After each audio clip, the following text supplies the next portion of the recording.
All right, people, welcome in to a little podcast that we're starting now. This is the High Council podcast. We're supposed to be four today, but we ended up losing one to this dark power called work. But Employment's a bitch, isn't it? exactly. Wage. But we still have two other people, and may you introduce yourselves. Deadpool first. Alrighty, this is Deadpool. I'm a typical nerd. Here we thought this was a good idea, so I figured, yeah, let's do it. Sounds awesome. So here we are, here at the High Council, talking about it and getting shit done. Exactly. Right, Guy, introduce yourself, bud. But what? Hi everybody. My name is Mr. Guy115, and I'm here with my two co-hosts, and we are here to talk about dumb things for dumb reasons because we're all nerds here out in the post-apocalypse. Exactly. The post-COVID apocalypse. The post-COVID apocalypse. Right. So, because I work in a grocery store and it's horrible. hey, same. It's a nightmare. But all right. So we've all picked each of our own topics, which we're going to go through and discuss. So I think that anyone that wants to go first, Deadpool, do you want to go first? Well, do we all three have a topic today? That's the main question. I have my topic. Do you have a topic, Guy? Sort of. Well, I mean that seems all right for the first podcast. But I mean, yeah. So, since Guy has a sort of a topic, I guess we can start with you then, Deadpool. Yeah, well, let's do it. So my topic is I'm really excited for this one. So mine is, what, in y'all's opinions, are the main elements that create a horror fiction film? Ooh, that's a fucking good topic. Totally not racist. I like the anyone that's not white guy dies first. There we go. I mean, yeah, that's pretty much every movie. Every or actually, no, guys, it's not the thing in Scary Movie, and it's not the thing in Scream. Or Candyman. Or yeah, exactly. In Candyman, the guy that isn't white is the one killing. Yeah. So that's a plot twist, and I don't think there's anyone of any other ethnicities in the Texas Chainsaw Massacre. Yeah, I don't. No, you're right, actually. And any of them, I don't remember seeing. Yeah, there's some British people, and I think the second one. Yeah, exactly. So, anyways, right. Do you have it? Since it's your topic, Deadpool, I think it's only fair that you start with any theories that you have of what creates the horror. Yeah, absolutely. So I think, you have the typical fear. Obviously, fear has to be the biggest element in any horror film, any horror book, any horror game, anything you go with. There has to be the element of fear. So I have 5 elements personally. So I wrote them down. I have fear is definitely the pillar of all the elements. Then there's the surprise factor, like what's going to surprise you, what's going to catch you off. You know what I mean? Mm-hmm. You got to have the suspense factor, where like you're really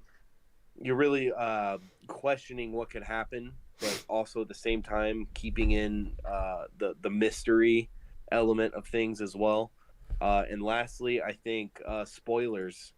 That's not very it's not a popular opinion, but I think spoilers are really good in a horror movie, or even a little foreshadowing in the very beginning.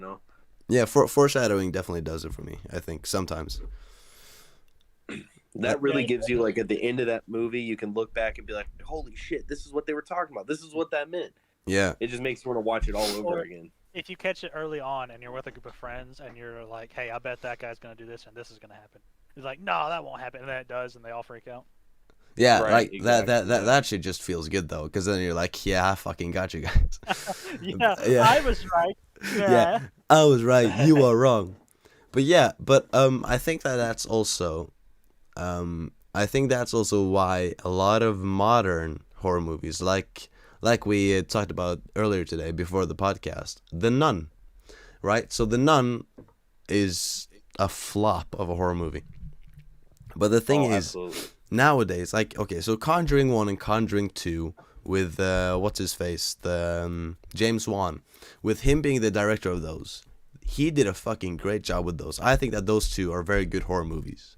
But then when you make the spin-offs, which James Wan didn't direct, when you make these spin-offs with Annabelle and the Nun, it's like, Right. okay, well, the Annabelle, okay, it's based on a true story, but it wasn't like some creepy ass porcelain doll in real life. It was some sort of knitted doll, right? So Yeah. Right, when it comes to like old horror movies, let's say Nightmare on Elm Street, right? Well, a jump scare was very often like he jumps out of the bush just before a chase, and you don't really expect it. But now, a jump scare, you have to have the fucking noises in the background. If you play a horror movie without noise, you don't even react to the jump scares because they aren't there technically. Now it's just, okay, I'll turn to the right, I don't see anything, turn to the left, don't see anything, turn back to the right, oh shit, there's something in a massive noise that scares people that isn't really that scary. But fucking people that love going to the movies and watching shit horror, they fucking love it. And that is like where like old horror really excels is, one, don't overuse jump scares and just like know when to put certain elements. right. Like just something, just turning, like in the case of, let's say, someone like Mike Myers, right? The thing about him is obviously he's very stealthy. Right? You don't realize that he's coming. So with him, let's say in when you know his character, you know that he's stealthy. So when you look somewhere, you don't see anything, and then all of a sudden you turn around, he's right behind you. That is very scary. But just looking somewhere, looking to somewhere else, and then looking back, and then all of a sudden something is there. It's not the same thing, and especially not when you add all these noises.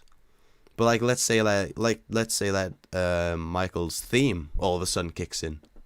Right? Like as soon as you see him, his theme kicks in, and it's just at the build up. So it's like it kicks in just at the height of where the music actually, or like at the height of the song, and then he just starts walking after you as you're running with taking his knife up and just walking with his like knife in the air, right?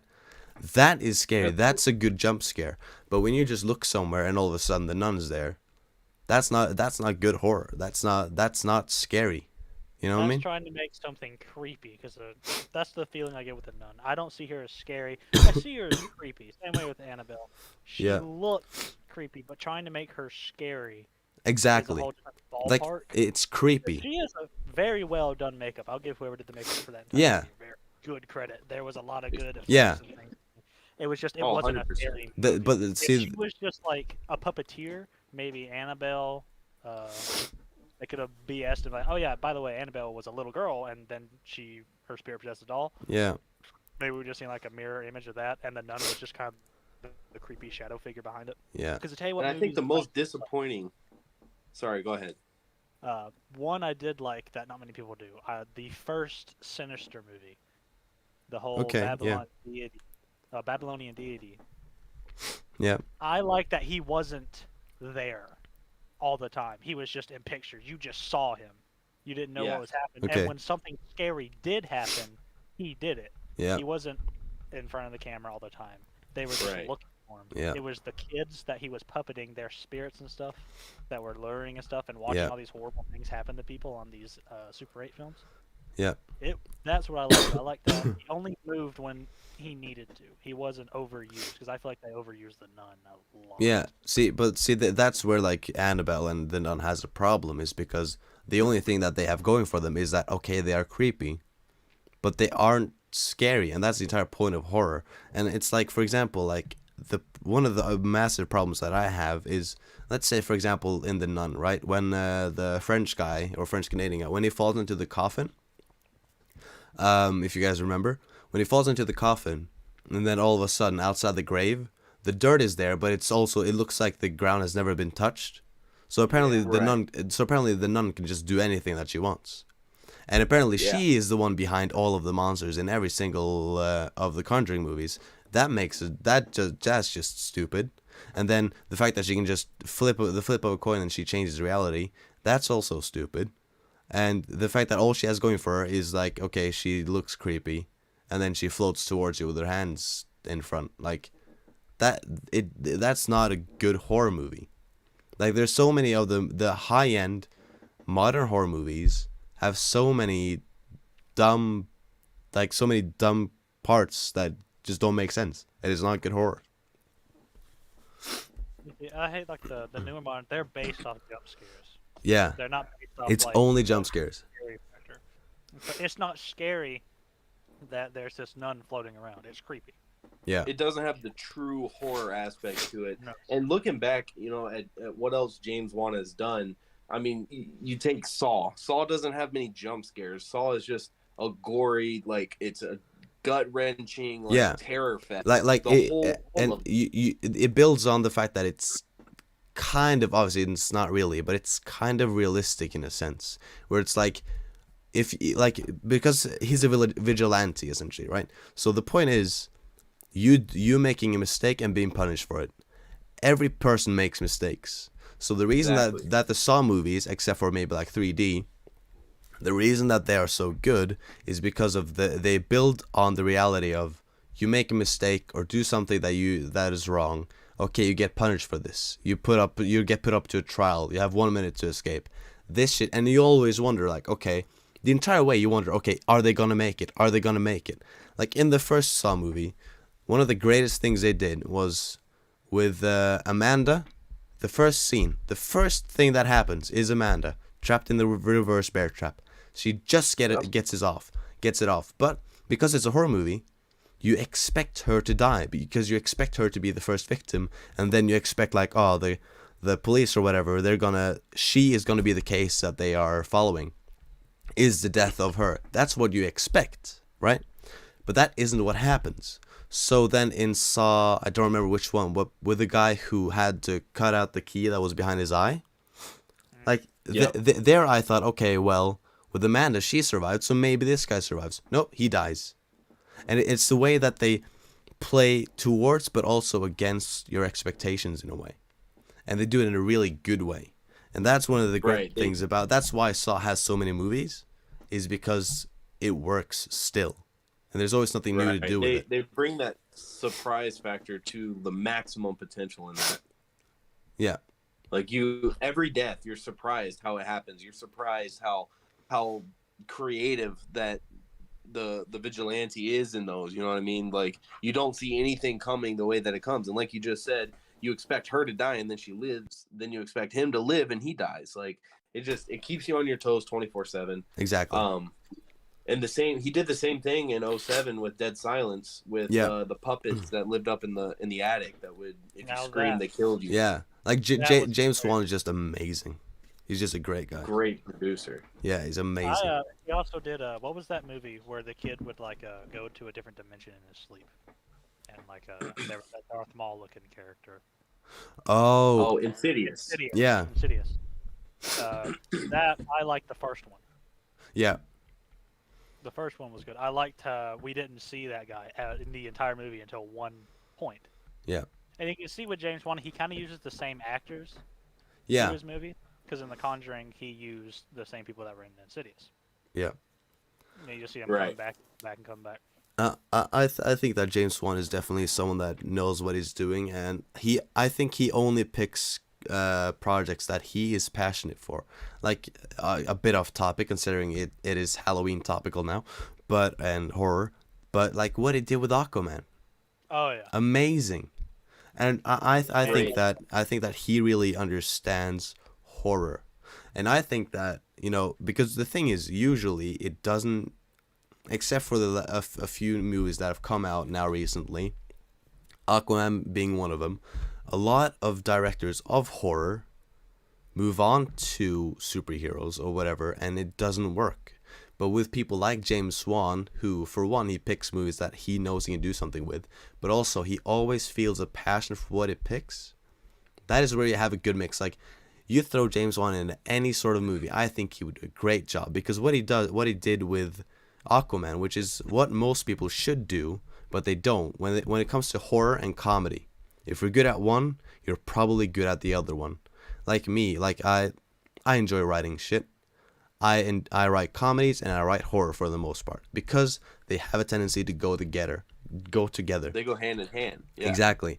But the thing can is, make it, like, it's funny, also but- imbalance. It's also imbalance, which also is something that I've noticed in a lot of recent horror movies, is the imbalance. The comical joke comes at the wrong time, or it's too much, and you fuck it up. Like a horror movie, if you have some sort of, let's say you have one character that he isn't a comical relief, but he is the comical relief, if you know what I mean. Yeah. Like he's not there as an element of of a comic relief, but he is the one that brings it.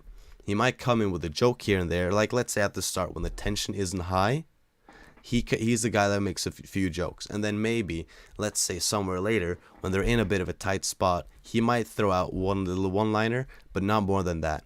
That's it. He's the guy that comes, or girl or whatever, that comes out with one little comment, but it's not going to be too much, and it's not going to break the momentum of the situation that they're in. And that's one of the things that James Wan really gets. But like other horror directors, they go from, when they choose a superhero movie, either they try to implement some sort of like scary horror into it, or they just fuck it up because they just can't find the balance. But James Wan finds the balance in both parts. Yeah, in Aquaman, especially when they go to where all those ugly looking fish things are. The crabs and stuff? The crab looking. No, not Yeah. the crab one. The ones that were like when they Yeah. When they went out to the boat and they dove down. That was perfect. That was didn't great. feel like it was just thrown in there. Yeah. There was a build. They were like, yeah, we're on a cool little boat, and then all of a sudden it gets dark. Like, oh man, it's a bad Yeah. storm, and now they got to drive a storm. And then all of a sudden this thing's on the boat, and everybody's flipping around and Yeah. throwing Like, flares. That was just perfect. Like the way that like when he breaks the silence, all of a sudden this thing is there. And also like when they dive down and the flare like lights up and like you see all of these things around them, that was fucking great. And also with the giant, I don't remember the name of the creature, but you know, the squid thing. Yeah. I don't remember the name of it. It's in the comics as well. I don't remember it, but like when you just see these fucking massive tentacles coming towards him, you go, oh fucking hell, that's fucking scary. Because a lot of people fear the water or fear like the ocean or whatever, and it's not. They don't fear it because it's like water. They fear it because of the unknown.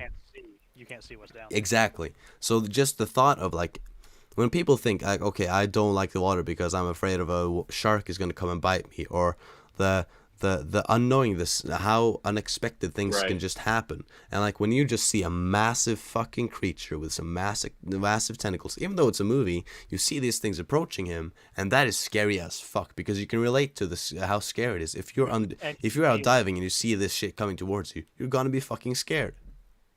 Yeah, 100%. And y'all were talking earlier about how he finds that balance. I agree with that. I have a very unpopular opinion about one of his movies. Me being a nerd, I get looked down on a lot about this one, but I absolutely hated the new Mortal Kombat that came out. In my opinion, it was terrible. Did he? I think he dropped the ball. Yeah, he he did that. But I think he was because usually on like the Saw and everything, he's producer, right? Yeah. Yeah, I think he was director on this one and not the producer. So I think that might be weird. I haven't seen that one yet. I just got it on Blu-ray, and I've done a bit of a marathon watching through the old ones, which are comically bad, but you know it's fun. I'm gonna get around to watching that. I think that I've only seen the trailer, but from the trailers it looked very promising. Now, obviously, I can't judge something without watching it. But again, like, here he was director, not a producer, or like whatever he was on the other ones was someone else was at this time, and he was the other thing. The thing with Mortal Kombat is, if you want to watch a movie that's just about people beating the crap out of each other, then it's a good movie to just watch. But if you want to see something that's faithful to the games, then no, you're not gonna enjoy it. Yeah, no, it was a letdown compared to the games. And I watched it with that kind of mindset. Like I wanted I wanted something that went along with the games. You know what I mean? But Yeah. it didn't, and it let me down. I came in with high expectations. Yeah. Which wasn't his fault, but went in with high expectations and was just let down. Yeah, I see. But yeah, okay. So, I mean, we went a bit off topic, but your thing was what makes a horror movie scary, right? Just Yeah, what mine was the 5 elements that you need to make a horror fiction movie or Yeah. video game or anything. I think, because obviously we talked a bit about it now, but I think that one of the things that really makes one thing that really hits home with most of them is hitting close to home. Is if something if there's any sort of realism, like obviously it's not like I'm probably like, let's say there's a movie about sharks, like Deep Blue Sea, right?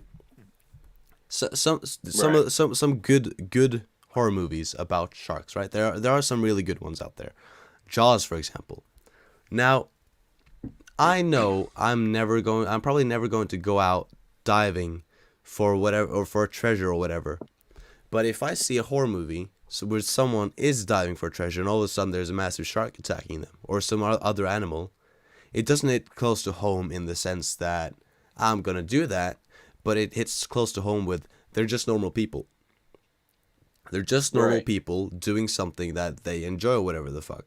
And it is when something has any sort of realism, that always hits home to me.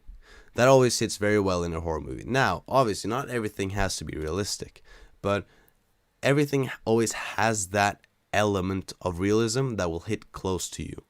Like, let's say It, right? It's a very good horror movie, in my opinion. I'm older than those kids now, obviously. I'm older than them. But if I all of a sudden see a fucking clown, because clowns are scary enough for certain people. If I all of a sudden see a fucking clown staring at me with that face, holding a balloon, I am running. If I see that thing transform, I am running. Like, I kind of get what you mean by that. Yeah, like it's relatable in the sense that you know that if that happened to you, that would be fucking scary, and that makes it scary on the screen. But if some, yeah, that scared me, because I live in like more. I'm 20 minutes from the nearest city, but that city isn't really a city; it's more like a town. But I'm out in the country more. Yeah. So there was a lot of Jeepers Creepers when I first saw it when I was younger. It kind of scared me a little bit. Yeah. Because he would fly back to this shack, and there was like this underground place he was at. Down my road, there was this old abandoned shack that like a crackhead lived in. Yeah. He was terrible. He looked horrible. But I would walk up and down my road, and it was an eerie place. If you ever walked down the driveway and saw where it was eerie. It was scary. Because there were all these trees down my road. Once you get past a certain area, it's just nothing but trees. If you're driving down my road in the dark by yourself, you're gonna start getting paranoid. Yeah. That's what it's like. The bus scene from, I think it's the second one, where they're all on the bus and the guy gets yanked out from the top or something. Yeah. If you're driving down there, you're gonna get feelings of that. But that back to the shack part was, the guy would have a chair, and he'd sit in the door, and he'd sit there and he'd whistle. Yeah. Well, I didn't know what he was whistling, so in my head as a kid, that was the Jeepers Creepers whistle. Oh. And I would just run. Yeah. Okay, I see.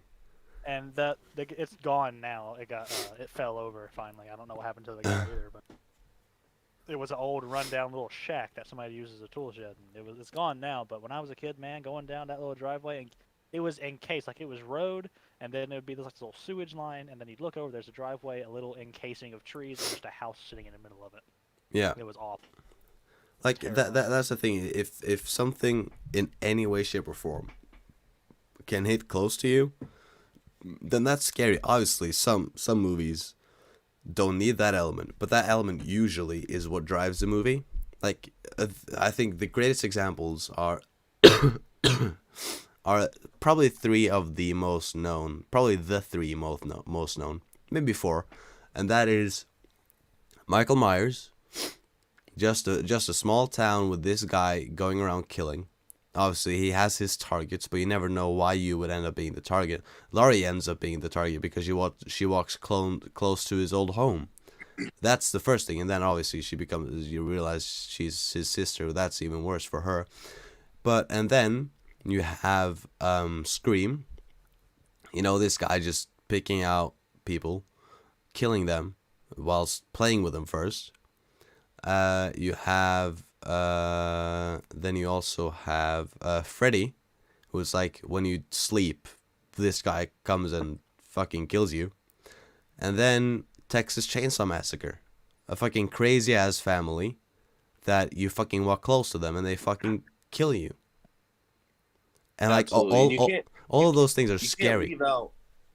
You can't leave out Jason in that iconic, No, list yeah. right there. See, the reason that I left out Jason was because obviously you can't leave him out of the top like classic horror characters. Like you just see that mask, the first thing people think of is Jason.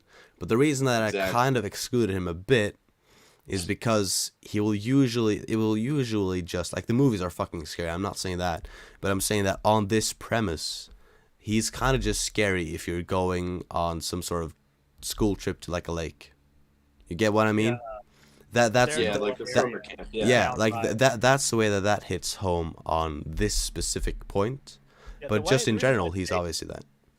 The reason why Jason hits home with me so closely is if you go down the highway that I live near a little ways, and then you turn down one road, then you turn down, you keep going down the road, then you turn it down, you keep going down these twisty-turvy roads, you'll eventually come out at this place called Love Lady. It's a nice little lake area. It used to be a place that people would go to lose their virginity. My friend, actually Zero, one of the guys who'll probably be on the show at some point, he showed me where this was not too long ago.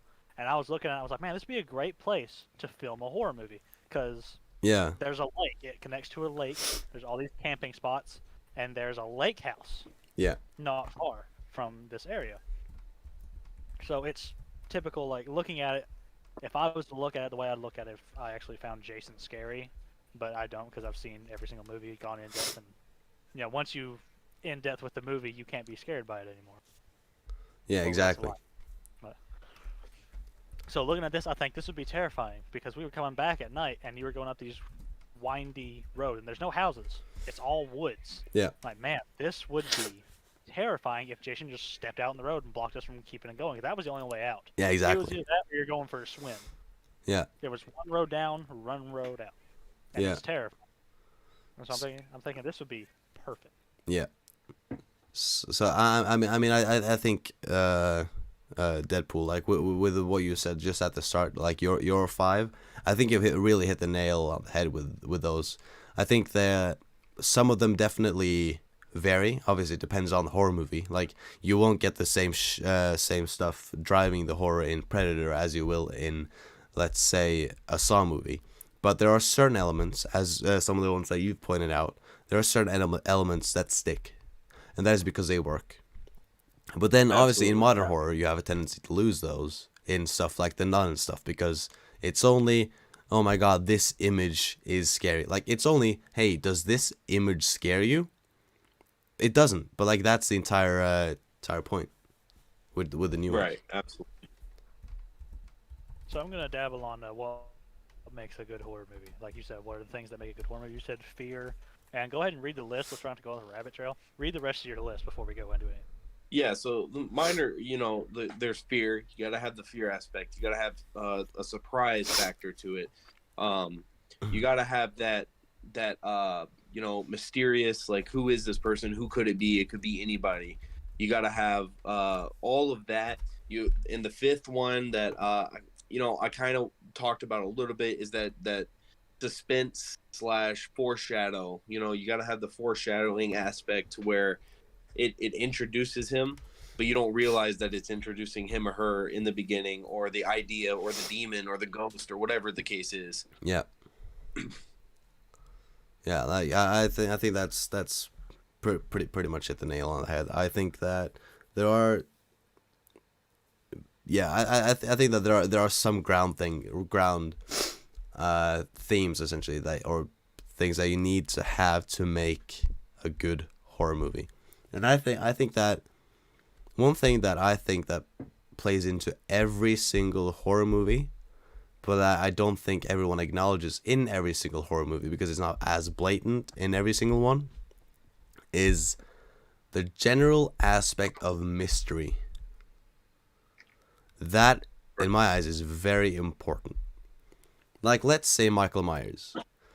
You don't know what his intentions really are, and you kind of almost sort of don't really know who he is. When Jason first appears in the second movie, you kind of like, you know a bit, but you don't know too much. And then you realize, okay, it's a revenge that he's after, essentially. With Freddy, the entire concept isn't clear straight away. It's like, okay, this person was asleep and died. Well, what the fuck's the case here? Oh, he's a guy that killed you in your sleep, essentially. Jigsaw, you have no clue what his intentions are. You just know, okay, he's captured people, and he's killing them. He's giving them time to try to survive and flip their fucking life around. Okay, cool. What's his general motive here? Why is he doing all this? Okay, the poor man, he got cancer, got a second chance at life. Okay, then he crashed his car, got another second chance, and realized, okay, I've got a chance to do something here.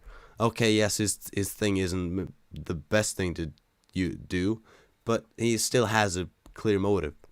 Like with every character, there is a mystery added from the get-go. Obviously, whenever it's revealed, always fluctuates, but you never really learn everything at the start. You're always left wondering some stuff, and even sometimes at the end. Sometimes sequel setups are annoying, but in certain cases, leaving some mysteries open just makes for a greater sequel, which is why very often, like a sequel, a lot of times, depends on a lot of stuff though, but like sequels have a tendency to top the first one, and then the third one has a tendency to flop. And the thing that people don't end up realizing is it's not because the third one is bad, but it's just because of how good the sequel is. And then the sequel just topped the first movie just immensely, and then the third movie just isn't as good as the second one, and therefore it gets shit on. Like, absolutely, I don't think that The Dark Knight Rises is a bad film. I don't either. I think that there's a lot of good parts of that movie, but the thing is, people have a tendency to shit on it because of how good the performances of the actors were, and also how good just the general story of The Dark Knight was.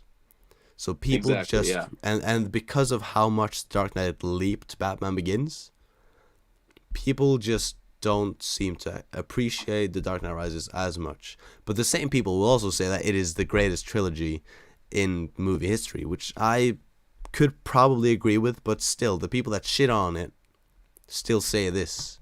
And if it would have been, then the third one can't be shit, because there are a lot of trilogies where all three movies are great.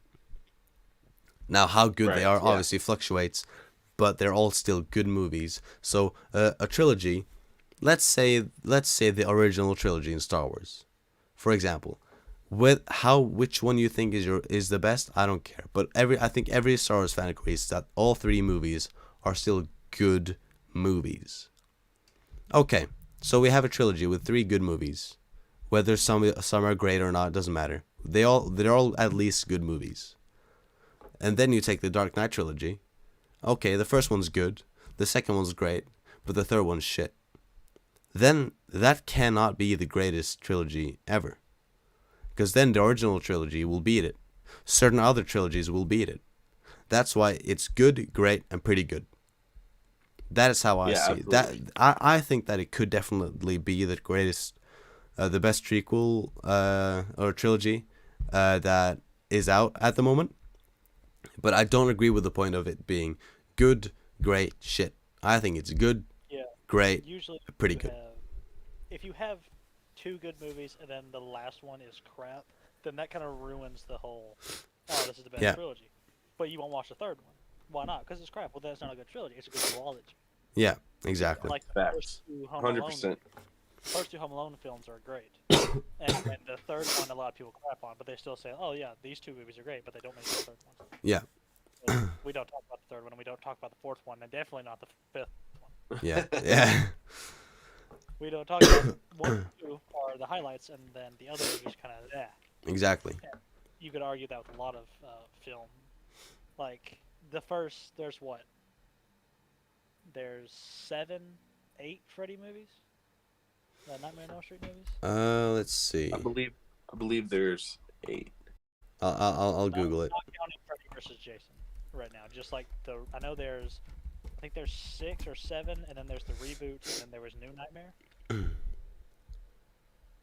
Which honestly, I think the first 3 Nightmare on Elm Street movies are probably where it's the best at, and then the other movies just kind of drag. And then you have okay, so there are 7 without the reboot. Without the reboot. Yeah, and then there's 8 with the reboot. Okay. Okay, so yeah, I think like the first 3 are like where it's at its high, because you have the first one which is kind of like, whoa, what is this? Yeah. And the second one, you see him go full power massacre. And the third one, it kind of like calms that down to what it could be an ending. Yeah. And then you just have the others that just kind of are choppy and are just there just to make money off the franchise. Yeah. And then I think once you get the New Nightmare, I didn't like New Nightmare. There are a couple people out there who like it. I don't like it personally. I did not like it. Yeah. I think it's kind of like a lazy, just it's more money for the late 90s. Oh yeah, definitely. Absolutely. The reboot, it was okay. Yeah, that's what I thought as well. I think that when it comes to horror reboots, there are some that are okay. Well, yeah, that's what I think of the reboot. Yeah. Like, the Freddy, he doesn't look... Jackie Earle's guy who played Freddy in that one, and he did a great job. Yeah. He just looked like a rat. You know how long his face was, made him look like a rat? And he didn't look right. He sounded and acted, had everything like Freddy. It was just like the face wasn't really all that great. No, I get it. The face it was too lax upon. Yeah.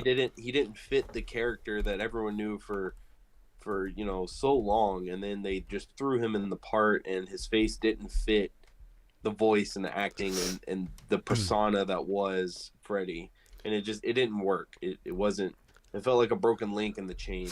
Yeah. Like for me the biggest problem was just how the mask looked, because like the original looks great, but it's like I think they tried to make it more realistic, but in doing so they actually made it less realistic because it's a different type of mask, and they just ended up fucking it up in how they made him look. Absolutely. Yeah, definitely. The original Freddy that Robert Englund played, they tried to make it look like he was burnt and scarred. Yeah. And this new one made it look like he was just a little extra crispy. Yeah. Yeah. But like that's also one place that I think that it has gone really well is with the Saw movies. Now, Saw 1, 2, 3, 4, 5, and 6, they fluctuate in quality, but I think that they're all good, watchable movies, right? Then you get to 3D, which is essentially like the final chapter. So you go from 1 to 6, and then you get 3D for some reason. Why it wasn't called 7 beats me. But anyways, Saw 3D is the worst Saw movie by far. Absolutely. Jigsaw, the one for 2017, I liked, but I didn't love it in the same way as I did with the original 6. But I still liked it. I thought, you know what, I thought that it was a worthy reboot. Which it wasn't even a reboot, but I thought it was a worthy modern make continuation. Of it. Yeah. Then you have a Spiral. I have not seen Spiral yet, but I haven't either. But I think which we could do an episode about that, by the way. We can make like an episode of us watching Spiral. I think that Spiral, just a theory. Now you obviously have what's his name? What's his Chris Rock, that's his name. Obviously he's the main role. I think he's also like the director or something. I think he's director or something along those lines. I think that he could, whatever role he plays, I think that role is going to be a good role. The problem is, I believe that Spiral is set as a prequel. I think it's set like a few years before the Saw movies, I think. or something like that. But my thought was, okay, how are they going to make this make sense? Right. Because the thing about the Saw movies is like, obviously vigilantes exist, but in the way that Jigsaw does it, the way that John Kramer does it, is unique. And that's where like everything goes in, is like he is unique, and you don't know what you expect from movie to movie. But in this movie, if you set this up in the sense that if it is a prequel, which I think it might be, if it isn't, then okay. But I'll get onto that as well. If it is a prequel, you're essentially saying that Jigsaw is a copycat. That doesn't work. Because of the way that Jigsaw has built everything up, the way that he is, the way that he acts around everything he does, it puts it out to be, okay, he is the one who's thought about this in his way and everything like that. But if Spiral then, obviously I still haven't seen it, but if Spiral is a prequel, then he's a copycat that just did it better, but that just takes away a lot of shit from John Kramer. But then, okay, let's say that it's a sequel. Okay, well then we have another problem, because Jigsaw from 2017, that was a sequel because that was the guy who was a copycat. But then if you then make this as well, then okay, so are we just gonna make fucking copycat movies then? Is that the way that we're going with the Saw franchise now? Is we're just making some copycat movies, and that's the way we're going. So every new movie is just a new copycat trying to do what he did, but just failing at it. That doesn't work. Now, if you go the route of, let's say that I don't remember his name, but the doctor, let's say that you go the route of him and Amanda, they have taken up his mantle. Okay, you know what? I can get behind that. And they have their own new ideas. They do things in their own way, and they have their own little projects or whatever. I can get behind that. But when you just keep on making random copycats, that doesn't work. So I think that Spiral, apparently, like, I haven't looked into it before I watched the movie though, but so if the movie, I can almost probably guarantee that it has probably flopped, because it doesn't work as a prequel, because then you make John Kramer a copycat, and it doesn't work as a sequel because then you just run on the narrative of, okay, we're just gonna make sequels of like copycats now.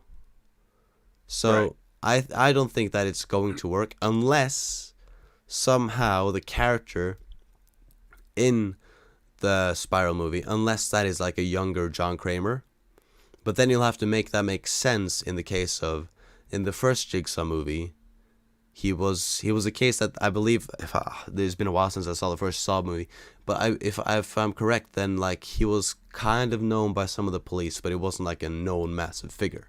But okay, so then you can't make it too early, and you can't make it too late, because you can't cast the same guy and make him look any way younger. So right, absolutely. So like, I think they're kind of playing with fire at this point, because they're gonna have to bring in, like a younger version of him that looks similar to him, but a lot of people are gonna point out it doesn't look the same. The acting's not the same. The exactly. voice isn't the same. Even if they do it like how in the, I don't know who watching has seen The Mandalorian, but spoilers. Yeah. If they go to the point to where they did with The Mandalorian using the CGI and everything, like it'll look and feel the same, but you can still tell it's not the same. Or even with the Fast and Furious series with Paul Walker using the CGI. CGI is good, but it's not a perfect science yet. Yeah, but the thing with Paul Walker as well was like, okay, they use his brother, so they have a fix there, and I think that's in the Fast and Furious movies. I think it looked really good, but the problem is he doesn't have a younger brother that is 30 fucking years younger than him, so it doesn't work. And then in the Star Wars, like I was all for Sebastian Stan doing it, because you cut away his hair and his beard, he does look like Mark Hamill. Exactly, yeah. But no, they went this other route for some reason. But so I think that there are so many variables to take in, that I think that you can't do a good prequel to Saw. unless Jigsaw had some sort of, unless it's like a journey of how a young John Kramer went through something that some guy taught him, but then you also remove the fact that he didn't have a motive, but then when he almost died twice, that's when he got the motive. So you have to explain that in a good way. So a prequel to me just doesn't work. I love Chris Rock, and I think that he probably does an amazing acting job, and the movie will probably be. The reason that I say it probably has flopped isn't because I think it's going to be a bad movie, but I think that the people that are going to watch this movie have all probably watched at least, I would say, the first 3 Saw movies. Probably.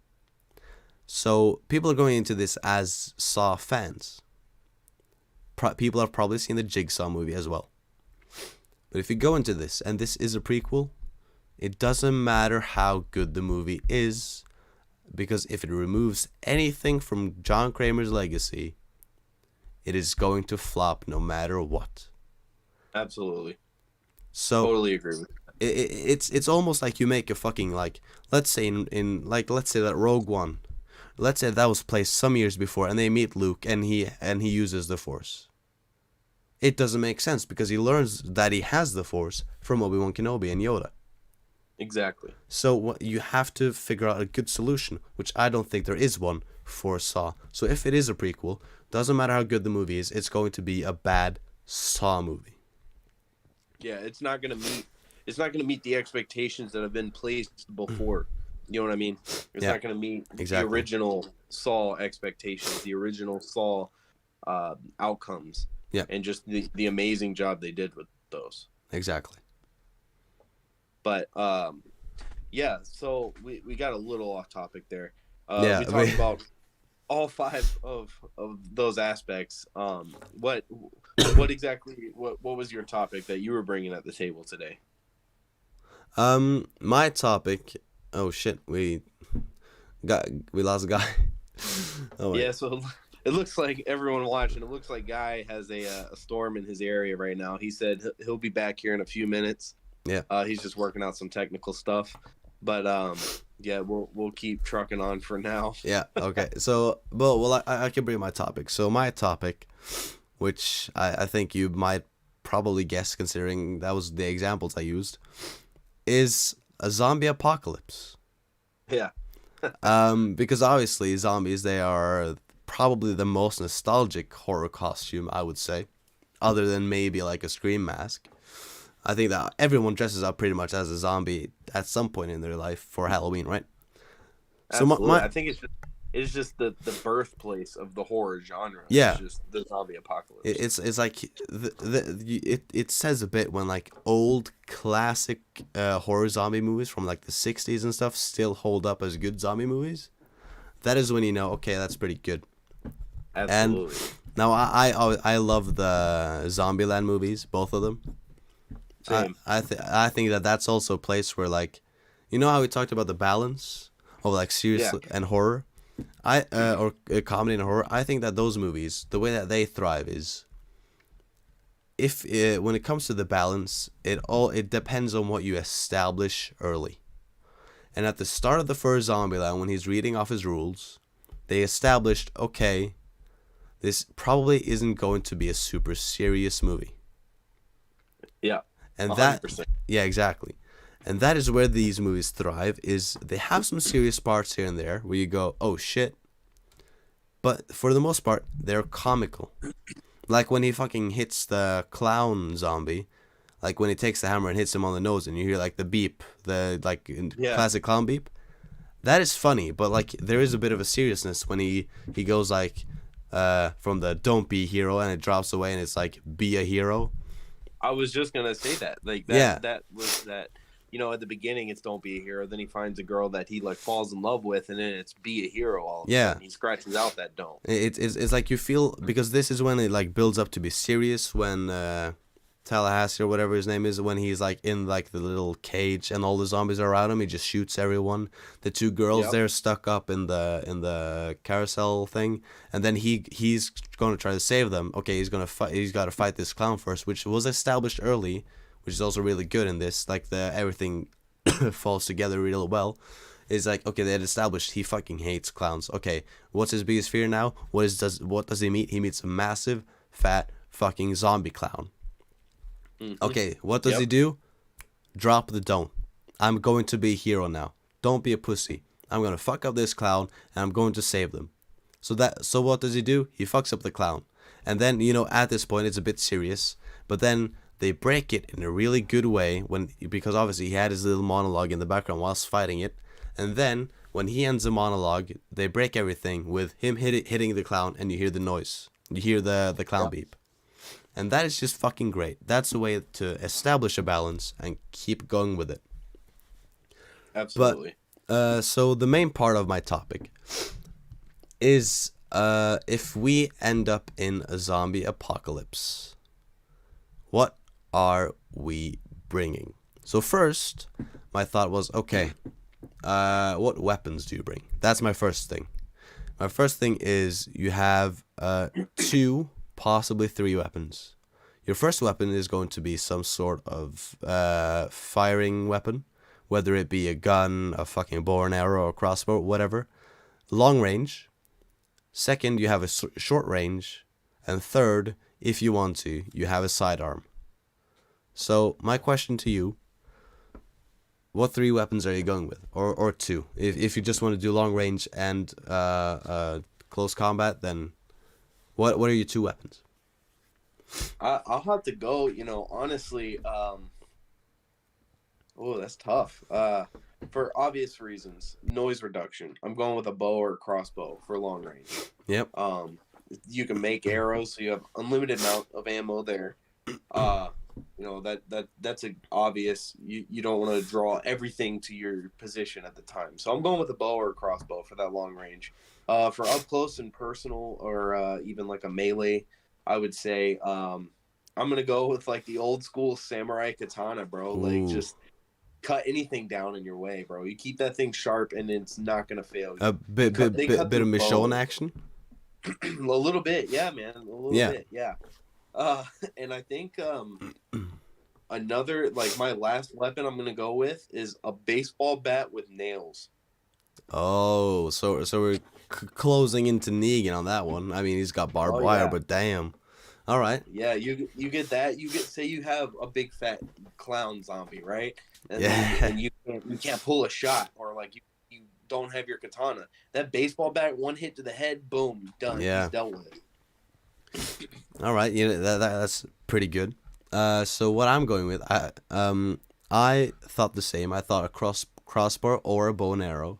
I think I'm gonna go with a crossbow, considering it is easier to use. Obviously, it's more difficult to reload, but it's still probably easier to get right, and also, it shoots harder. Absolutely. So I think you can attach sights to those too, so it's practically a gun that just shoots arrows. Yeah, I had not the same conversation, but sort of similar conversation with a friend, and he was like, okay, I'm bringing an assault rifle, I'm putting a silencer on it, I'm putting a scope on it, next to it I have a night vision scope with thermal, I'm putting some sights, some laser on it, I'm putting a flashlight, extended mag, and he just went all in. So that was a lot of fun. But for my melee, I thought the same. I thought a katana, but I thought also maybe a machete. Yeah. Because the thing about a katana, the difficult thing there is, which also actually thinking about it, Michonne has actually done, is if it's too close, if the zombie or whatever is too close, pulling it out is gonna be difficult. Because it's a long sword that you have in a holster or whatever, and it takes it's so long that pulling it out is difficult. But then with the machete, you just have that on your side. It's short, like it's just like take it off, boom, pull it out, slash. So I think that my second weapon is going to be a machete, and then for my third, I kind of want to have a sidearm. So I think, because obviously conserving ammo is very important, so I think a Desert Eagle. I think a Desert Eagle with a silencer on it, with with the option of a scope. Not having the scope on at all times, but having the possibility to do it. That's what I think is going to be my third weapon. Alright, so now we've established a few weapons. Now, what do you do? Everything is broken out, so what do you do? Do you meet up with a family member? Do you meet up with certain friends and find a way to go with them?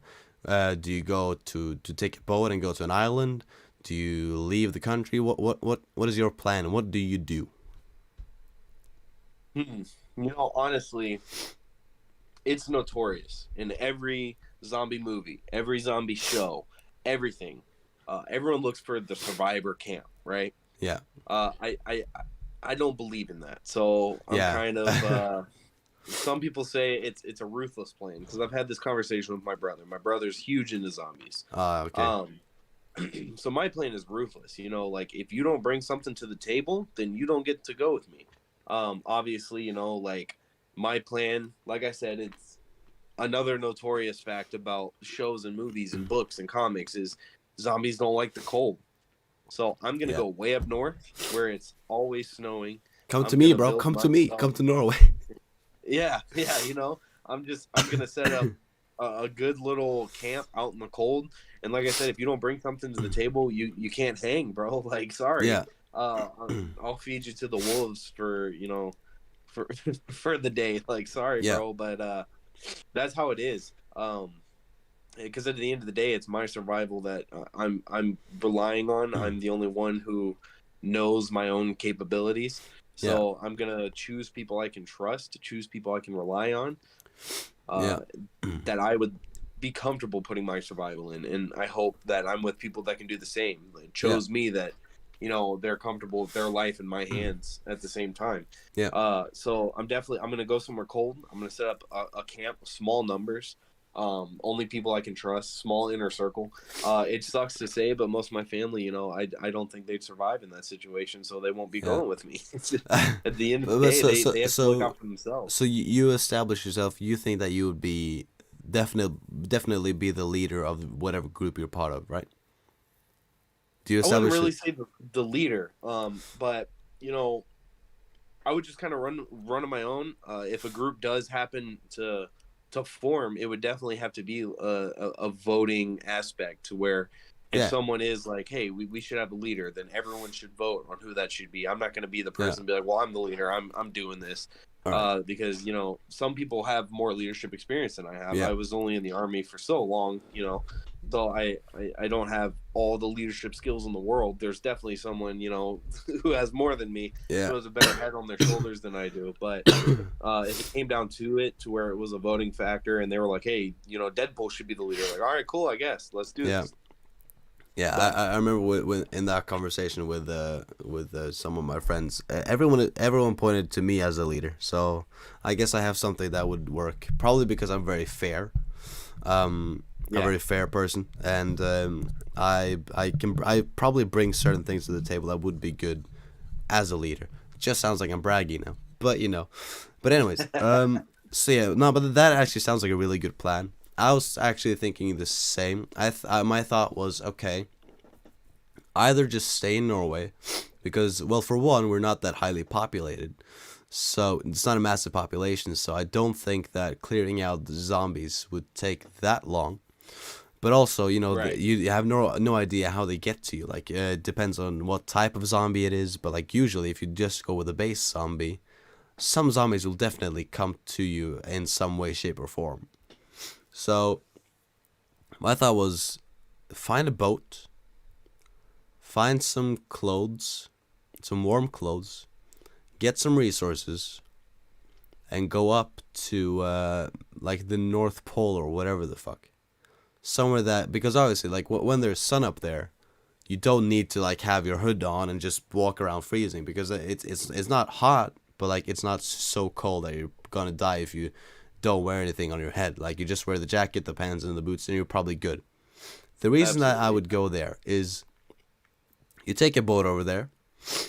Alright, in the boat, you'll have a lot of resources, and you could probably stay warm in that, partly. You could take with you some resources to build a little hut or whatever that you could probably find some way to get solar electricity to, so you could live there and stay warm in there. You'll probably have it with you a few people. There's plenty of food. You can fish. You can do whatever. If you are, for some whatever reason, if you're desperate for travel, all you've used the boat for is traveling to the North Pole or whatever it is, so you can travel back if you really need something, or a friend sends you a fucking messenger text like, "Hey, yo, where you at?" So I think that that's probably a good idea, because obviously with the cold, but also you're all alone. Who over there? Like, there's not gonna be anyone there, and two, they probably don't even know that there's a fucking apocalypse going on. So you're probably gonna be safe. And there's no way of the zombies to getting you, because, well, the zombies, they can't swim. So let's say that zombies, they travel by walking at the bottom of the ocean or whatever, and they can still travel from another country to another one. Up with the North Pole and everything, shit just floats. So they can't crawl up. They can just, like, they can walk below me, but they can't fucking climb up and get to me, realistically. Welcome back in, guy. So I think that going over there, getting just the right resources, and I think you're fucking good for the rest of your life. Like, you just wait until the apocalypse. You can take like, in 5 or 6 years, you can take the boat over, see, like, how's it going over here? Still in the apocalypse? We're going back, guys. Come on. So, yeah, like, exactly. Like, you can fish, and you're probably gonna be good for the rest of time. You can just live there the rest of your life. Pointing out the aspect that, zombies can't swim. Let's just assume no zombie can swim, right? Yeah. Even, stealing some rich dude's yacht and just living out in the middle of a fucking lake somewhere, or out in the bay.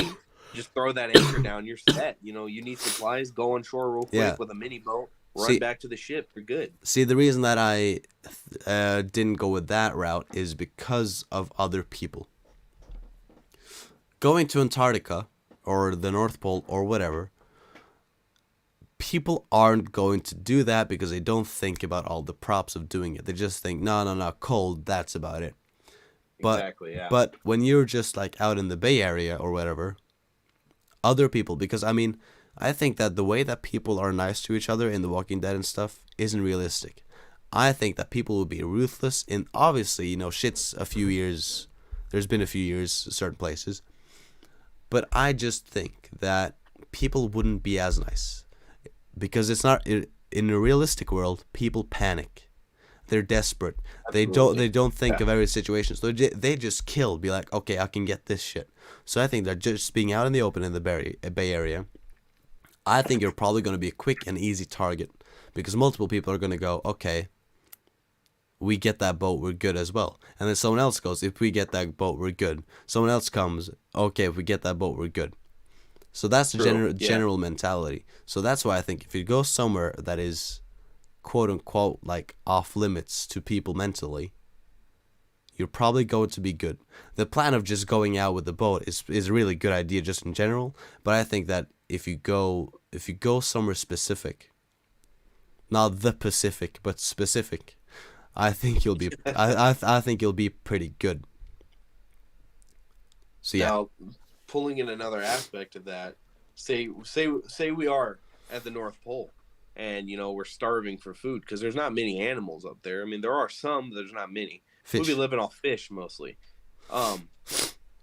Say our camp, we encounter a zombie bear, if that's possible in this reality, this realm of existence. A zombie bear, right? When we kill it, do we eat it or do we leave it alone? Zombie, because whatever infected it has liable to infect me. Yeah, that's what I think. That body sitting there is going to attract other zombies, other animals. Burning the body is going to attract other things. So how do we dispose of this? You pack up shop and you go find another area. That's one option, but I think another option could just be that you bury it in the snow. Yeah, that could be a viable because solution. if we're going to this is gonna be a dumb sentence to say, but I'm gonna say it anyways. Obviously, we talked about global warming earlier off the podcast, and I think that obviously a zombie apocalypse is probably going to, if we are the cause of it, which seems to be population's train of thought number one, even though I disagree. Let's say that we are the sole reason that this is happening. It's going to slow down global warming, in which case the snow won't melt. They'll just bury the thing 6 feet deep. There you go. Yeah. So that's my thought on it. Because zombies, the way they're described in most places, they're not gonna be fleshy healthy people. They are flesh and brain. So eventually, they're gonna rot. Yeah. So how long does it take for a body to decompose underground, not exposed in air? It takes like 5 years. Yes, something like that. And But imagine above ground, they're walking around in heat, cold. They're gonna decompose way faster. yeah, I think that this was discussed in a podcast I watched about The Walking Dead, and I think that obviously the reason that the apocalypse isn't over is because a lot of the zombies aren't people that have died; they've just been infected, right? So that's where some of them won't decompose as quickly because they haven't died; they've just been infected. But the ones that have died, as the creators even have taken into account, is like you see season for season, they get more and more decayed, the zombies that come, most of them at least, right? And I think that there was an estimate on how long the bodies would survive. I think was around 2 years, 2.5 years, like that. But like then at the 2-year, 2.5 year mark, then it's like pretty much just bones, which some of the zombies are. So obviously there is difference in when these zombies have died. So I think that that's definitely going to be taken into account, because like people that survive the first few months, maybe even the first year, might die after 1.5 years. Like you see that in The Walking Dead, like characters that have been with us for God knows how long, like for 6-7 seasons, they die, and you know that's how it goes.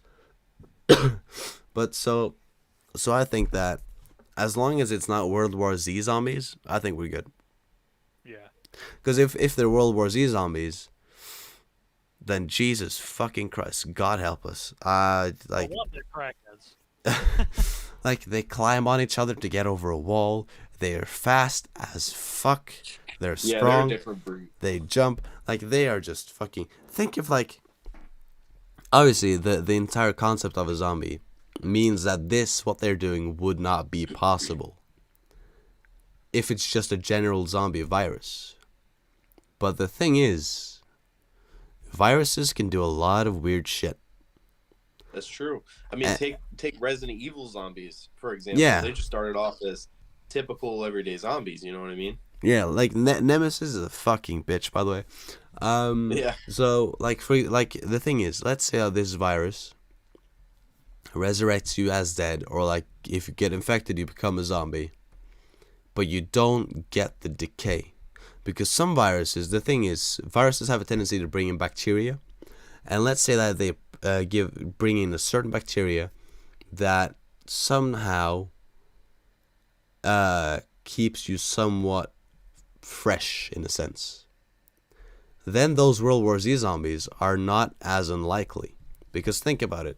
If let's say that you are really fucking fast and you get infected by a zombie virus that makes you a brain dead, whatever the fuck, but you still have your abilities because it's not a rotting virus, it is an amplifier, as well as it fucks up your brain and you're pretty much dying at the same time, right? You're dying, but your abilities are still not gone. Usain Bolt would be he would be on the top of the leaderboard every single round, because he just paces around killing people. That is how that would go with certain viruses. So people go like, oh, why are there so many different zombie movies and stuff like that? It's because zombies are created via viruses. And viruses can take so many different shapes and forms and do so many different things to your body. Some are very similar, as is the reason that a lot of zombie movies have a tendency to they follow the same steps they have certain different outcomes, but they follow this basic same steps. Like brain dead, decaying flesh, they're a bit slow, but they can still get you. And stuff like that. Like their bodies are very weak, so like if you rip in their arm, it goes off. Like most people follow like the same ingredients, but the dish is different. That is, for example, to use a very modern example, is COVID. It is obviously a unique new virus, but the thing is, your symptoms are all things we have seen before. It's just that it's amplified because the virus is a different virus. So all this goes into account when it comes to the zombies. For all we know, whatever zombies they are, they might be able to swim. They won't. They can't swim to whatever the North Pole or whatever, because one, they will probably not be able to do it fast enough.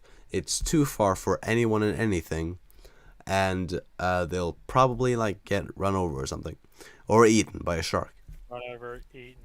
Yeah, so there's a lot of factors that go into, even if the zombies could swim, I don't think that they would be that massive of an issue.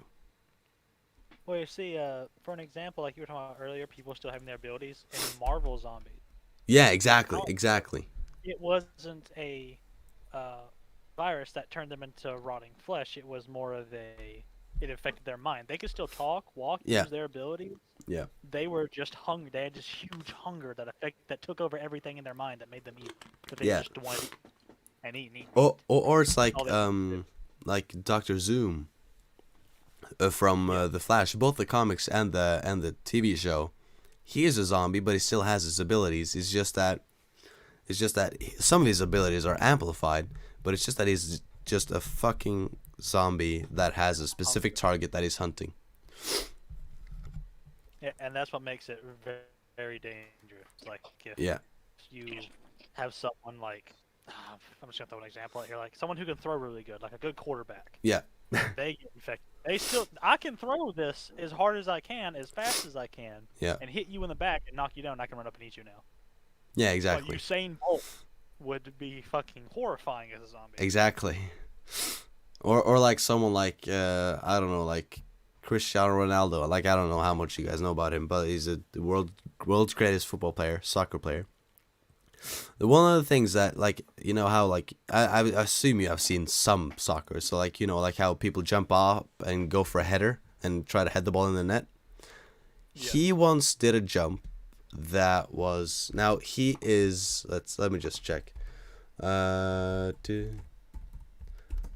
because he has just a fucking, his jump is fucking inhuman.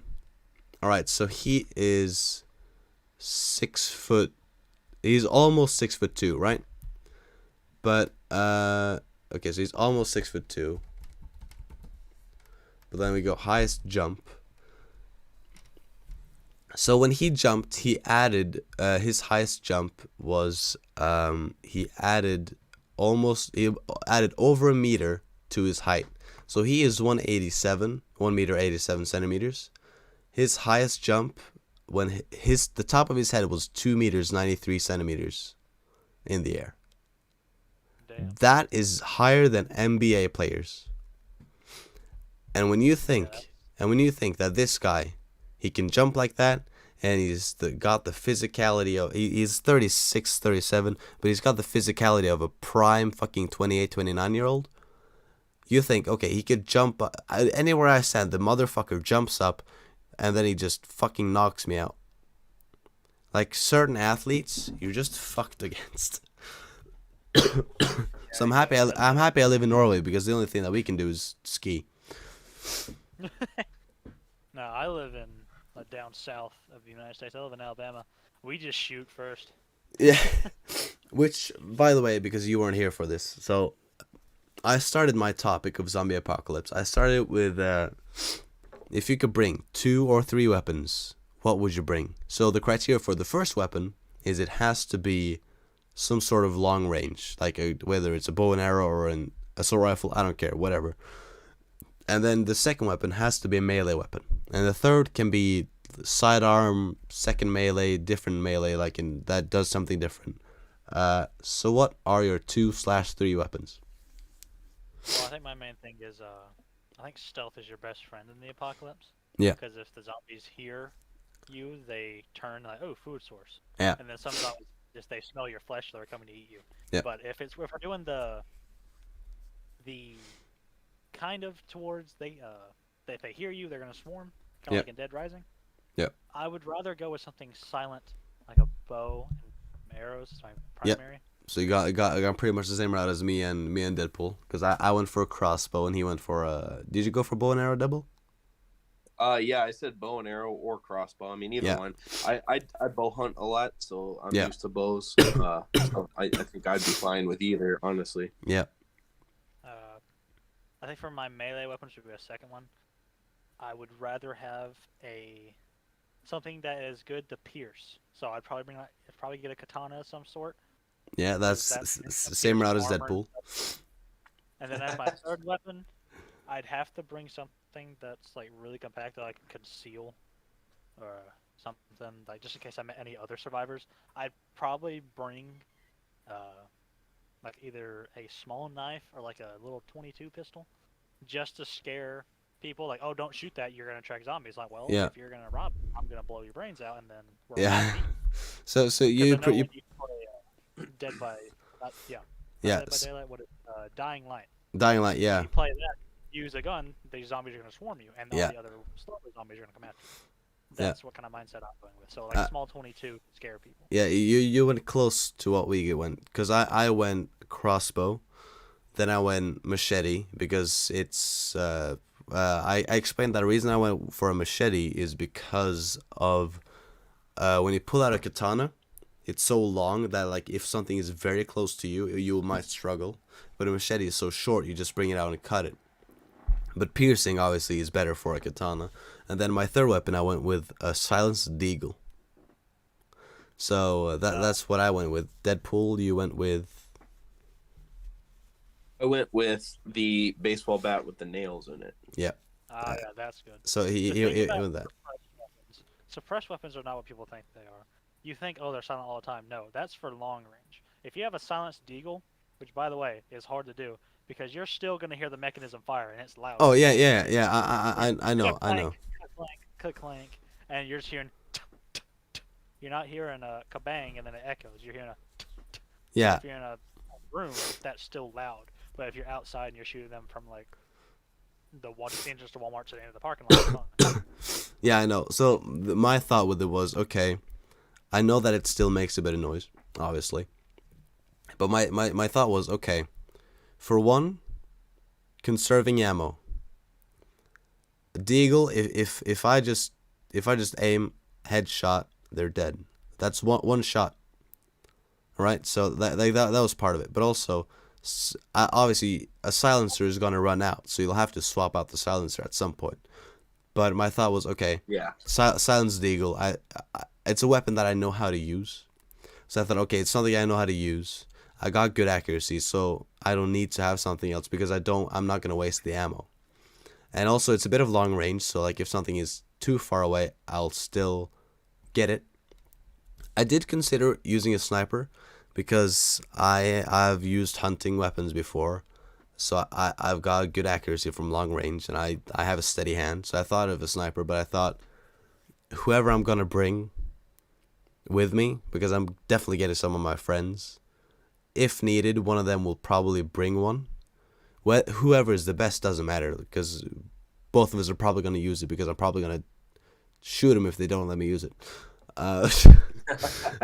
So, I thought, okay, bringing different weapons is probably appropriate. And also, deagle, you kind of get a pistol and a sniper in the same thing.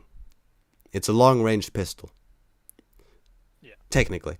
So I thought, okay, it's good from long range, because I'm probably not going to stay on top of a building and snipe people, but I can still have long range on it, whilst conserving ammo and whilst having the accuracy and the damage needed.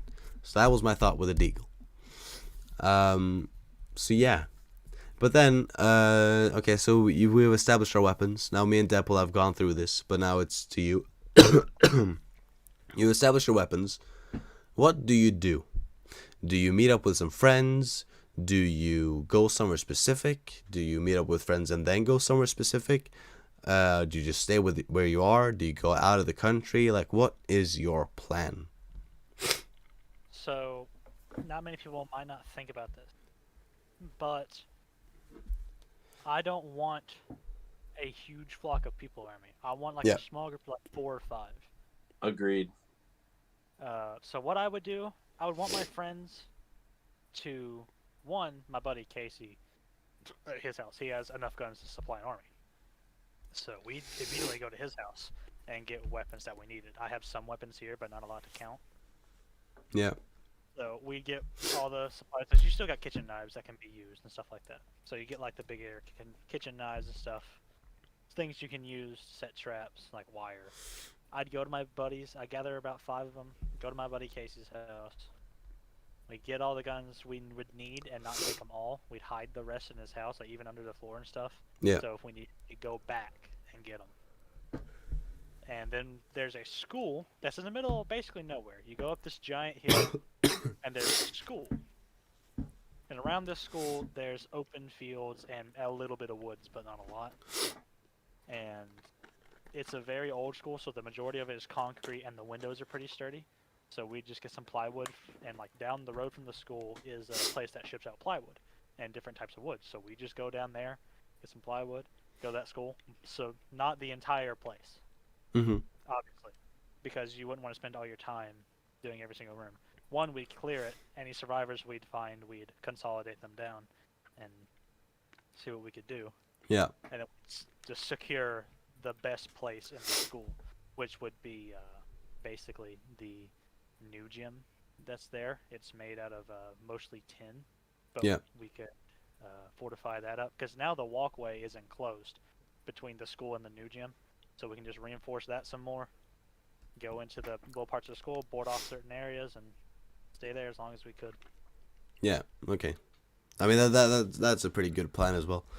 And the school cafeteria has that cheap food, but it's food. Yeah. I agree. That's a good plan. That's also because like most of that food is probably going to be, some of it at least going to be frozen as well. So you're probably going to be good with that. Okay, so we've established weapons. We've established what we do. Now, let's say that you meet another group. This group are hostile. Therefore you're hostile towards them. And there's a threat, and people are threatening each other with a battle. Or killing each other, essentially. All of a sudden, within the group, you see a very familiar face. This could be like whether it's a family member or friend, just someone that you're very close to, someone that you hang out a lot with, or like you're very close. Yeah. They see you. What do you do in this situation? Do you, for example, take them to the side and go? Do you go the bias route and say, "Hey, get your guys to back down. This is our spot"? Do you start questioning them, like because obviously this can break down their trust of you in case of you not trusting them? Do you ask them like, "Are these guys friendly? Do you trust them? Can we trust them? What if they backstab us? What do we do then?" Or whatever, right? Do you ask them to ditch the other people and join you, or do you get them to try and establish a friendship between the two groups? But in this case, you become one massive group of probably 20-30 people. Which route are you going? So my thought on this is I don't care if I know you or not. You know, if you already have an established group, an established plan in a place that you're calling your own home base, it's kind of the rules of the apocalypse at that point. Like, we're here first, we have dibs, get the fuck out, or, you know, you have to live with the consequences. All right. So you're just saying like, "Hey, yo, get your boys to back out." Yeah. Tell them that they need to leave and we stay. All right. Guy, what is your thought? Well, considering where I'm held up at Mm-hmm. and how big this school is. This is a fairly big school. I would definitely offer at first, because I wouldn't call my friend up. Because if they're hostile towards us, and when I say, hey, I know that guy, they might turn around and hurt him. Yeah. I'd study how he's looking. If he's looking nervous, like, oh crap, I didn't know it was you, or y'all, or whatever. Then Mm-hmm. I just want to study them first. If they're immediate, like, they're hostile too, even though they recognize us, it's gone. Game over, rules of the apocalypse. Yeah. But if they are like, oh shit, then I'm definitely going to be like, okay, this school is big enough. We can share food and stuff. I'll offer, we can help you board up this area. I'd offer them to have a certain section of the school. It wouldn't be right next to ours. It'd be set off. Yeah. So that way we could all have what we need. Yeah. The only problem is the cafeteria at this school is on the other side of where I was set up. And so they'd be closer to the food, so all I have to do is do territory. So really, it depends on how they act. Yeah. If they are completely hostile, I'm just going to have my group back up, holster down, warn them if they keep going. I don't want to have to open fire because that's going to attract a lot of attention. So probably what I would do is just offer peace and ask them nicely to leave. If they don't, then what happens, happens. Yeah. I think you started that off really... I'm not saying that it ended badly. I'm saying you started that off really well by saying, considering where you're at. Because I think that in Deadpool's situation, hey, just get away, this is our spot, I think that works a lot better because it isn't a massive school. So in the massive school, I think it makes more sense to try and befriend them. In my case, I'm at the North Pole, so I'm probably not going to get into this situation of meeting someone else. Yeah, But, same. and also it's pretty easy to, we're not going to get into a fight over where to stay because it's fucking massive. So my thought was, okay, if I have an established place, I think I would, because the thing is, if they're part of this group, then there's probably, considering the fact that it is an apocalypse and how we've discussed how shit is gonna go, they probably trust them enough, right? And if they're with the group, in a position where you can see them, then the group trusts them as well. So my thought is either I ask them to join us, because if the group then is as good to them as it seems, then they'll respect their decision if they want to join us. Or I ask them to try to join us, but we establish rules. Because rules are very important, but I think asking them to join could work as long as we establish some rules, because they clearly trust them. And they're clearly, if you know this person, let's say it is as I said, like a family member or a best friend or whatever, you trust this person trusts the group. Chances are, if the group establishes that, okay, this person knows all of them, we're probably going to be able to get along somehow. Whether we always talk, that's another thing, but trying to get them to establish some sort of friendliness, it's kind of like a common deal, so we don't kill them, they don't kill us. That's as far as it actually needs to go, is just we just stay off each other's radar, and if anyone ever needs something, we can ask, but don't fucking freak out if you get a no, right? So that's my immediate thought, is try to establish some sort of friendliness between you and see how that goes. Yeah. Yep. I definitely think this is my favorite topic now. All right. Nice. So, that's all I had to bring to the table for my topic. I think that zombies and zombie apocalypse is probably something that we could probably dedicate an entire podcast to at some point. Oh, for sure. Because it's massive. Like I said earlier, it's literally the birthplace of horror. It's the bread and butter of any true horror film or game or movie or anything there is. Zombies can be incorporated. I mean, Star Wars alone had its own book thread about zombie stormtroopers. Exactly. zombie Marvel. There's zombie DC. There, it can be incorporated into anything. So it's honestly the greatest talking point of any horror themed anything. Zombies are the global language of entertainment, I would say. Oh yeah, exactly. Oh, absolutely. Exactly what I think. Yeah. All right. Well, that's it for my topic. So, Guy, Okay. I figure we're going on what, an hour now? we're another hour and a half, but okay. Yeah.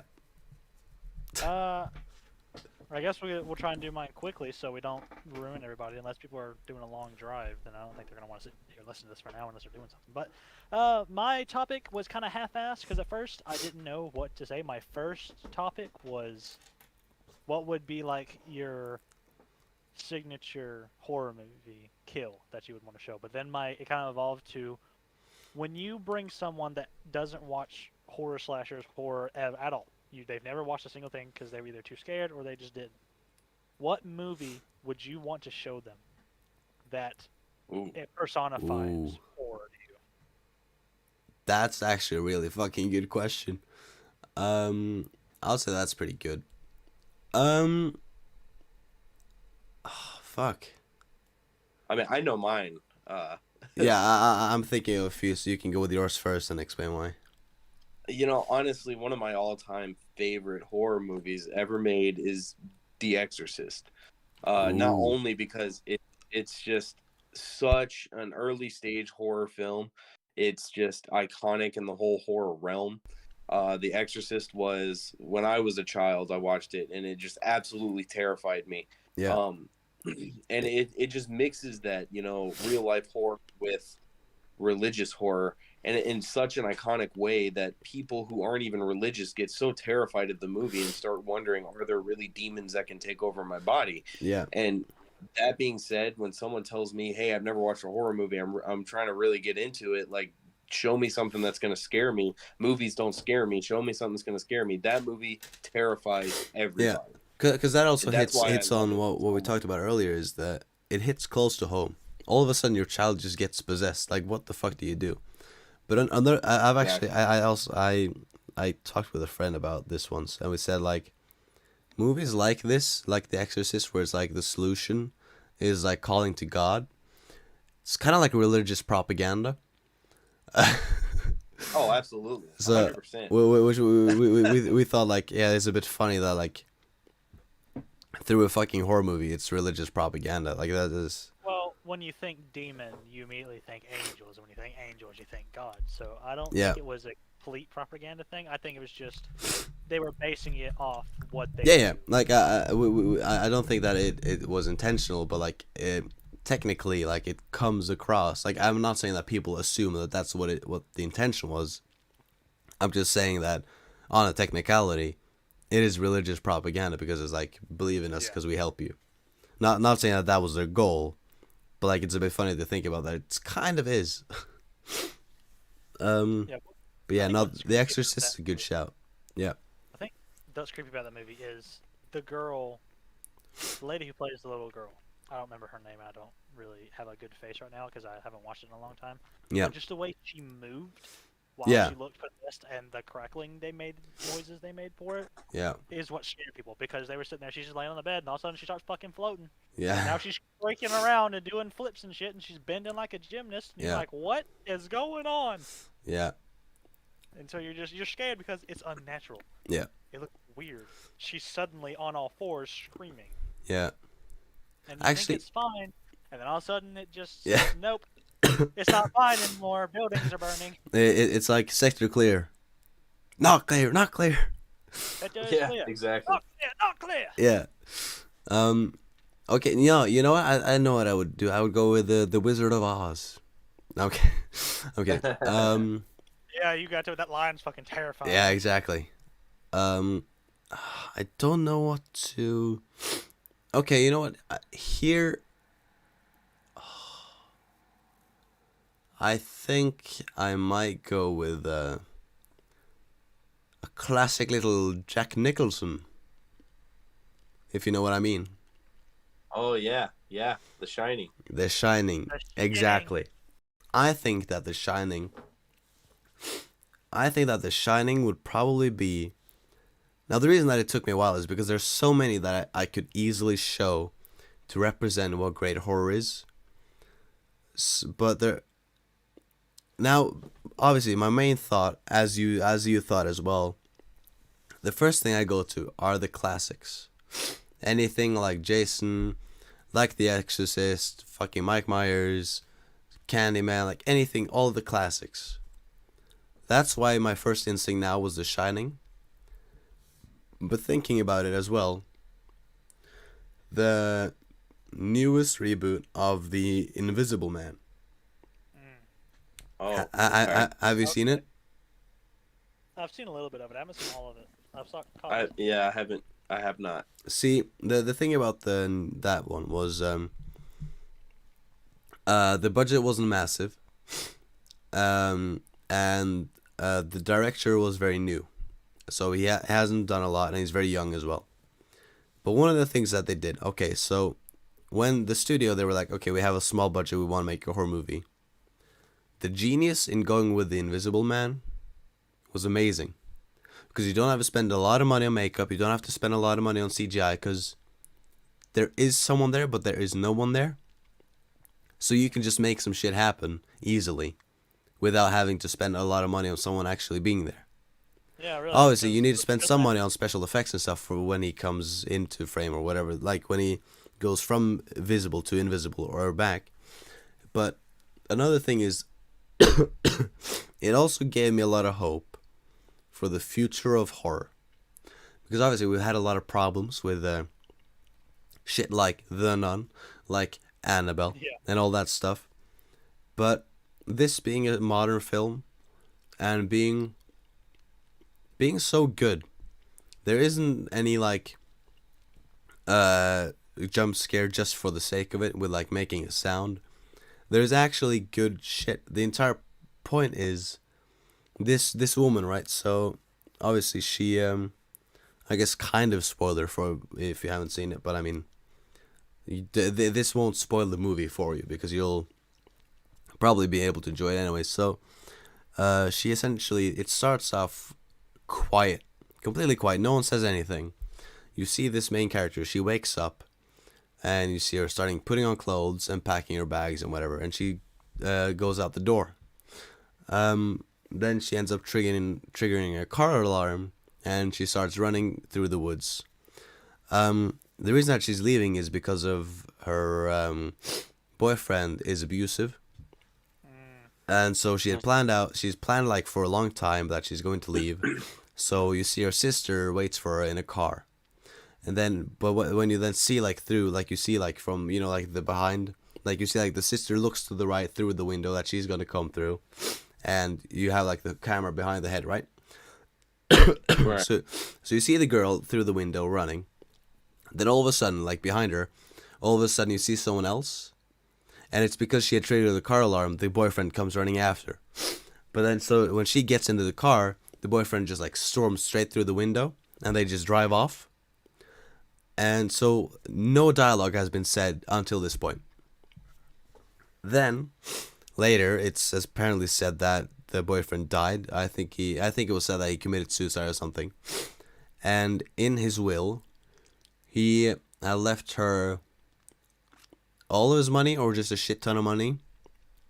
But he said unless she shows signs of going insane or whatever the fuck it was, right? Don't remember word for word. So then, for a period of time, I believe she lives in his house. But he's a scientist. He has made an invisible suit. So what was the criteria? She doesn't show signs of mental illness or being crazy. But he, the abusive boyfriend, like before it was just behind closed doors. Now he can abuse her whatever the fuck he wants. And her saying, it's my invisible boyfriend coming back to life and fucking with me. That shows signs of her being mentally crazy. Shows signs that, in which case, she won't get the money. And he can do whatever the fuck he wants. And when all of this shit is happening, you have no clue. When you look at her sitting somewhere, you go, he could be anywhere, and I just have no clue. He could be standing right behind her. He could be in the doorway. He could be anywhere. You have no clue. So it keeps you on your toes at all times. And so shit starts happening to her. He keeps on fucking with her and fucking with her. And shit just isn't going well. Because he has an invisible suit, so he can do whatever he wants. And so you just have no clue. So you keep on your toes the entire way. There's some good jump scares, but they aren't overly pushed at you. They're very good jump scares. So I think that movie introduces very well the aspect of the lack of knowledge that horror has a tendency to bring. Because you never know where he is. You never know what's going to happen. The character that you're rooting for going through an incredibly tough time because, like, she's being labeled as crazy because she says all this shit, right? There is a satisfying build-up.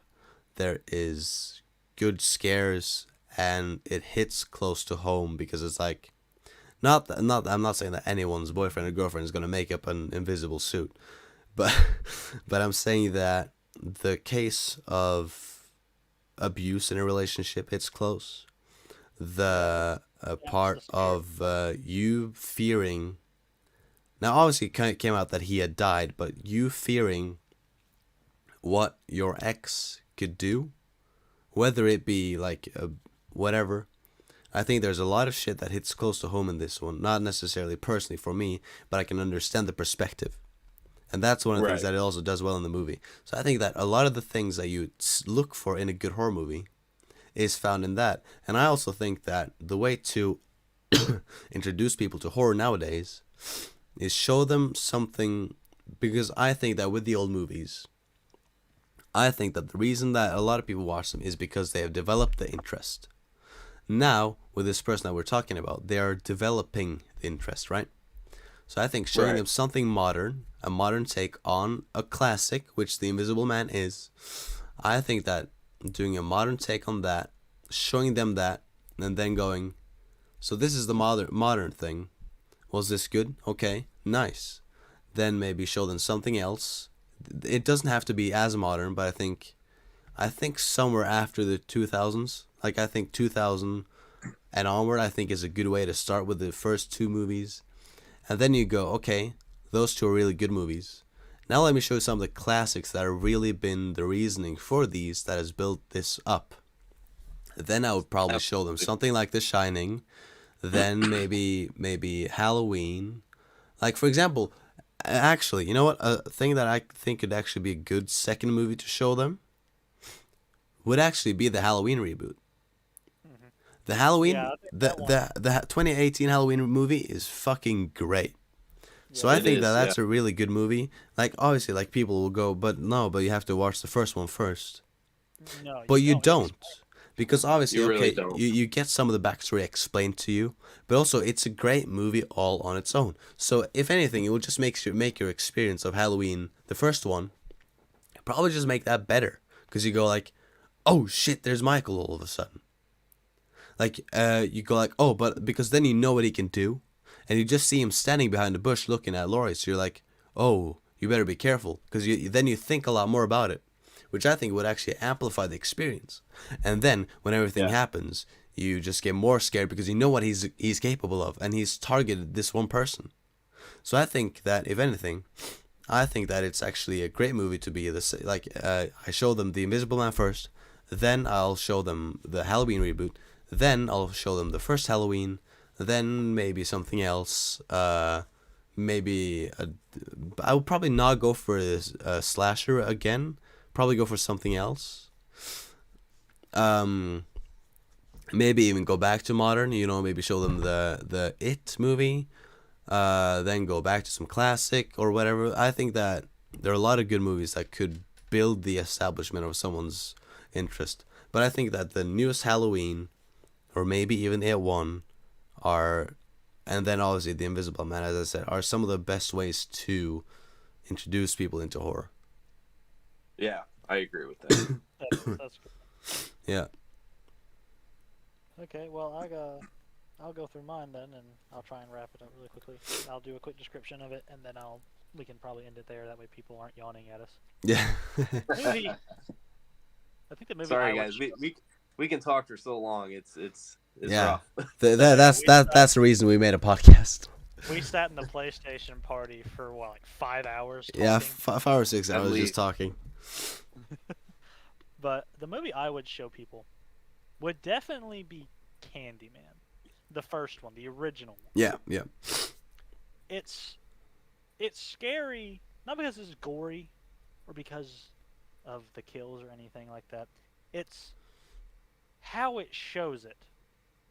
Because you follow this girl who's looking for a story. She's this college professor's wife. She's looking for a story, a scoop, a thesis. Yeah. And she's looking for Candyman. Well, she goes looking for him, and she finds him not in the way she thinks she wants to find him. She finds this legend, and it's built up this whole first part of the movie. And they're going through all these creepy places down in that's very dangerous, like in dangerous parts of Chicago at the time. Now they're not so dangerous, but back then they were. Yeah. And they're going through these abandoned buildings, crawling through holes and stuff, and you expect something to happen, but it never does. So you're calm, but you're on your seat. You're like, what's going to happen? Is she going to go through that hole in the wall, and then she's going to get stabbed? Yeah. Or is what's going to happen? And then you get through the movie and through the movie and through the movie. And then something does happen, but not in the way you would expect it to scare you as much. You expect a jump scare, but it doesn't happen. She's standing, getting in her car after her friend's done left, and you just hear a man's voice. Yeah. He's calling her name, Helen. Helen, and it's a calm voice.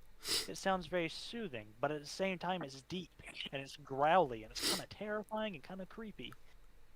Yeah. And then she blacks out and wakes up. There's a dead dog. There's blood in a baby crib, and this woman is freaking out. Yeah. And you're just like, what? Yeah. And it's just all this stuff just kind of playing together with each other, and then you go through the rest of the movie and the rest of the movie, and you just see her blacking out, and you're like, is she doing it, or is it Candyman? Is she crazy? No. So you're making assumptions. You're piecing it together over and over and over and over and over. Yeah. And then at the end, it finally fruitions itself, and it's like, wow, what did I just watch? Yeah. I think Tony Todd is the only person who's really going to be able to play Candyman. I think in the remake they did, which I've seen, I don't know if y'all have. I haven't seen it yet. Well, the remake's okay. It's not Okay. best remake, but it's pretty good. Yeah. It feels like Candyman through the majority of the movie, and then at the ending it kind of differs down. But I see. Well, one that I didn't think about that I probably should have thought about, since you said Candyman, is Hannibal. Ah, yeah, Hannibal. Hannibal's a really good horror movie, and I think that now I'm not saying that would be like one of the first ones I would show people, but it would definitely be on the list of something I would show. Yeah, it's the same thing with the actors. Yeah. The guy who plays Hannibal, I think it's like Anthony Hopkins or something like that. Yeah. The guy who plays him perfectly. He plays the maniac, hive mind, all this stuff. He plays it well. He plays it good. Like he's also just a great actor, but I think that the character was probably perfect for him as well. Because I think that the way that he acts in it, and the way that he sounds and looks and everything, I think one thing that people might realize is, yeah, that's how I would expect him to look. Not that you would expect the guy, I don't remember his name, but I don't think you would expect him to be one, but I think that if someone were to be like that, you would expect them to look kind of like that. Especially now with the Thor movies. He plays Odin. Yeah. The guy who plays Hannibal. And so you go, oh yeah, by the way, that's Odin from Thor. They're like, what? Yeah. That can't be him. And then they start seeing the similarities, and like, oh my god, that's him. Yeah. So you see a guy, they just saw a guy that was this old, humble, wise mentor figure go to this insane, crazy cannibal. Yeah. It's amazing how well he plays both roles, and the turn is very well. Yeah. But also, like, people can say what they want about Transformers 5. I liked his role in Transformers 5. It might just be that he's just a great actor, but yeah. He is a great actor, but I haven't seen any. I watched the first 3, and I just gave up. Yeah, like in Transformers 5, he plays this sort of like, he's very funny. Okay, he's a very funny character. So not exactly like plays Hannibal, but is He's great in that movie. Like, that movie gets a lot of shit, but I think that one thing that I would say, no matter what, is that his role is still really good. Yeah, definitely actors making the role better. Yeah. It's like when Kane Hodder got into the suit as Jason, how Yeah. he put his whole body into it Yeah. is amazing. It makes Jason feel like not just this walking corpse. It makes it feel like, oh, he's gonna get my ass. Yeah. Same thing with Robert Englund. Absolutely. Robert Englund made Freddy his role. Like that's like for me also, like, now I loved Venom and I love Tom Hardy, but I think that one of the things, like, no matter what I think about the second one now with Carnage, no matter what, I will fucking love Tom Hardy and fucking Woody Harrelson. Those two bouncing off of each other will be a fucking great. Like, two fucking amazing actors. I don't give a fuck what I think about the story. Every scene with those two people together is probably just gonna be fucking great, just because those two are fucking great. And one thing that I talked with a friend about Tom Hardy is he carried Venom on his back, right? Yeah, he really. And the thing about him is Tom Hardy always picks his movies in a sense where he can always bring something to the role. His Bane was made iconic. His Venom, like, Tom Hardy always picks characters in movies so well because he knows that he can bring something. He's very smart. He's not just a good actor, he's a smart actor. And he's just fucking great. So I think that no matter what I think about the movie, those two bouncing off of each other is just gonna be great. Well, I think that's a good place to end it. Yeah, I think that's pretty good. Yeah, agreed. First podcast, the three of us. Yeah. Hopefully we'll get For sure. some more people on here eventually. Yeah, hopefully Vector will be in for the next one, and I assume that we'll at some point we'll get Zero in as well. So I think that's gonna probably be a lot of fun. So but I think that has been a pretty good podcast. I think that wrapping it up here is pretty good. We've gone through 3 very interesting topics and added to the topics as well. We've gone a bit off the rails, which it is okay. It's bound to happen. It's a podcast. It's always gonna happen. But you got 3 nerds bouncing off each other. Yeah, exactly. And when everyone just has something to bring to the table, that's just how it goes.